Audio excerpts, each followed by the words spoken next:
मित्रांनो, एड लागलं प्रेमाचं ही मालिका सध्या संपूर्ण महाराष्ट्रभरामध्ये खूप जास्त प्रचंड व्हायरल होत आहे व या मालिकेला पब्लिक जवळून भरभरून प्रेम देखील मिळत आहे। व मित्रांनो, या मालिकेमधील सगळ्यांचा आवडता अभिनेत्री म्हणजे रायाच्या जीवनशैलीबद्दल आज आपण या व्हिडिओमध्ये पाहणार आहोत। चला तर मित्रांनो, व्हिडिओ चालू करूया न वेळ गमावता। तर मित्रांनो, तुम्ही देखील रायाचे फॅन असाल तर प्लीज हा व्हिडिओ शेवटपर्यंत बघा आणि आपल्या चॅनलला सबस्क्राईब करायला विसरू नका। तर मित्रांनो, रायाचे खरे नाव विशाल निकम असे आहे व विशाल निकम हा पुणे महाराष्ट्रामधून बिलॉंग करते व विशालचे वय 28 वर्ष असे आहे। मित्रांनो, विशाल एक professional actor, model, social media star, एक डान्सर व एक बिझनेसमॅन देखील असे आहे। चला तर मित्रांनो, पाहूया विशाल त्याच्या शिक्षणाबद्दल। मित्रांनो, विशाल त्याने आपले शिक्षण NSV बालविद्या मंदिर सांगली महाराष्ट्रामधून त्याने आपले शिक्षण कंप्लीट केलेलं आहे व सध्या तो पुणे महाराष्ट्रामध्ये राहतो। चला तर मित्रांनो, पाहूया विशाल त्याच्या करिअरबद्दल। मित्रांनो, विशाल त्याने आपले करिअरची सुरुवात 2018 मध्ये एका मराठी मूव्हीज पासून त्याने आपल्या करिअरची सुरुवात केली व विशाल त्याची ॲक्टिंग व लुक हे संपूर्ण महाराष्ट्राला खूप जास्त आवडायला लागले।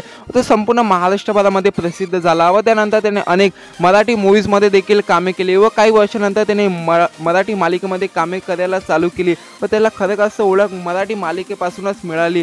दक्कनचा राजा, सात जन्माच्या गाठी यासारख्या अनेक सुप्रसिद्ध मालिकेमध्ये त्याने कामे केली व त्यानंतर त्याने बिग बॉस 3 सीझन विनर देखील तो ठरला होता। व मित्रांनो, सध्या येड लागलं प्रेमाचं या मालिकेमध्ये विशाल आपल्याला दिसून येत आहे व तसे मित्रांनो, चला तर पाहूया विशाल त्याच्या पर्सनल लाईफबद्दल। मित्रांनो, विशाल याची हाईट 5 फूट 3 इंच असे, वजन 79 kg असे व तसे मित्रांनो, विशाल त्याच्या इंस्टाग्रामवरती 2 लाखपेक्षा जास्त फॉलोअर्स आहेत व विशालाच्या हॉबीजबद्दल बोलायचं ठरलं तर विशाल त्याला ट्रॅव्हलिंग, डान्सिंग करायला खूप जास्त आवडते व विशालाच्या इन्कमबद्दल बोलायचं ठरलं तर विशाला पर एपिसोड 30 ते 40 हजार रुपये असे चार्ज करतो। तर मित्रांनो, तुम्हाला देखील विशाल निकम हा आवडते का मला कमेंट सेक्शनमध्ये जरूर कळवा व व्हिडिओ आवडला असेल तर प्लीज व्हिडिओला लाईक, कमेंट, शेअर व आपल्या चॅनलला सबस्क्राईब करायला विसरू नका व तुम्हाला कोणाच्या लाईफस्टाईलबद्दल व्हिडिओ हवेत मला कमेंट सेक्शनमध्ये जरूर कळवा।